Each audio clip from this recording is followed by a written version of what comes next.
Bien, donc on a déjà évoqué ce matin les mesures de CO2. Bon, c'est quelque chose qui existe déjà depuis très longtemps, mais la crise Covid a mis en lumière la notion d'apport d'air neuf, de renouvellement de l'air, et donc de pouvoir mesurer le CO2 comme un élément de suivi finalement de ce renouvellement de l'air et de l'apport d'air neuf. Et donc, c'était très rapidement, après le début de la crise Covid, j'ai rejoint un groupe d'universitaires où nous avons parlé ensemble justement de ces problèmes d'aération, de ventilation, de mesure de CO2.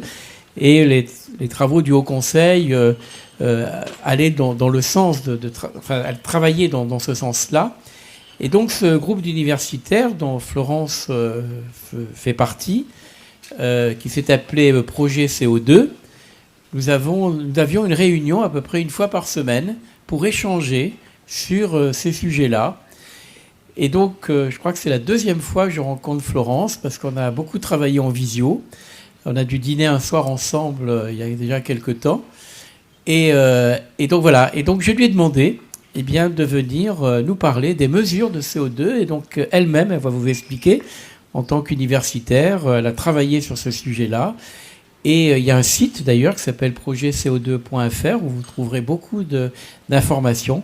Et donc je lui ai demandé de nous parler de ces mesures de CO2 et de retours d'expérience qu'elle a sur ce sujet-là. Merci Florence. Oui, merci beaucoup Fabien. Donc, comme Fabien vous le disait, moi je suis chercheuse en physique, donc au départ spécialiste plutôt d'hydrodynamique et de transport de particules dans les courants fluides. Et donc c'est ça qui, avec mes collègues, nous a décidé au début de l'épidémie à mettre à profit nos connaissances dans le sujet pour apporter quelque chose par rapport aux problèmes de contamination. Et donc je suis chercheuse en physique et je suis aussi enseignante. Donc là, je vous apporte aussi le point de vue de terrain, si vous voulez, parce que sur l'utilisation des capteurs de CO2 dans une salle de cours. Alors, je ne travaille pas avec des petits-enfants, mais avec des étudiants, mais je pense que les problèmes sont très similaires. Voilà.